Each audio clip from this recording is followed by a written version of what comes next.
Kamakailan lamang isang kilalang author at saka investment expert ang nagtanong sa tunay na gamit ni XRP sa real-world applications.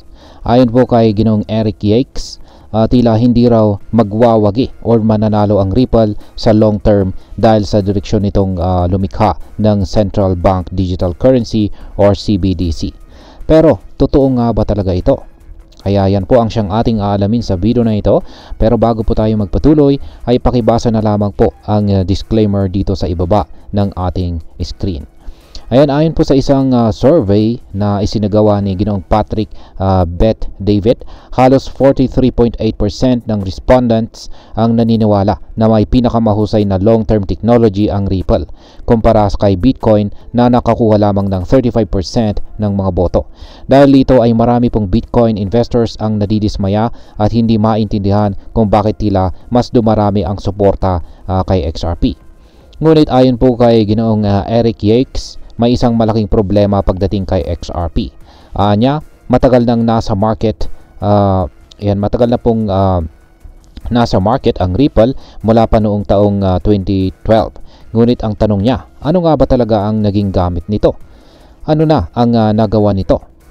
Sa simula, layunin po ng Ripple na gawing mas mabilis at mas mura ang remittance payments at maging isang banking settlement system.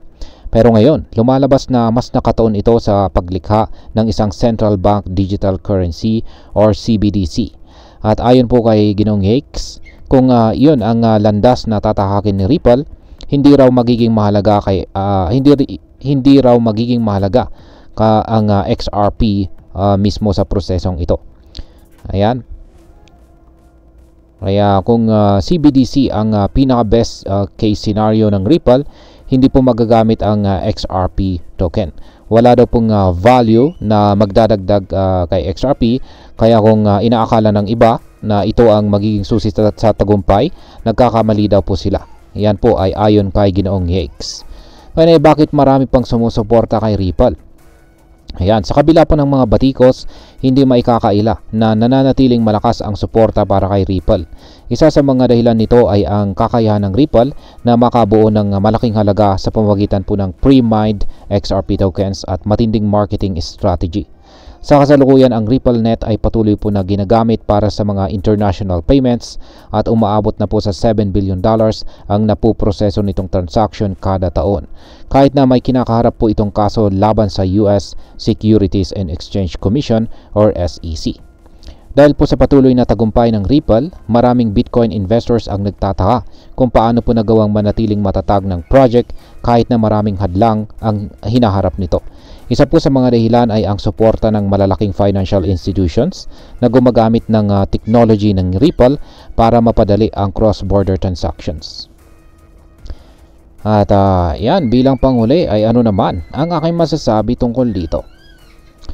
Yan, una sa lahat, kung ikaw po ay isang XRP holder, mahalaga pong malaman natin kung paano po gumagalaw ang market at kung ano po ang posibleng kahihinatnan ng Ripple sa hinaharap.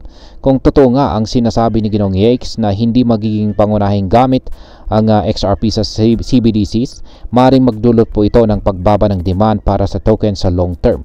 Ngunit sa kabilang banda, kung patuloy po nalalago ang adoption ng RippleNet at magagamit pa rin ito sa international payments, maaaring magpatuloy po ang kasikatan ni XRP.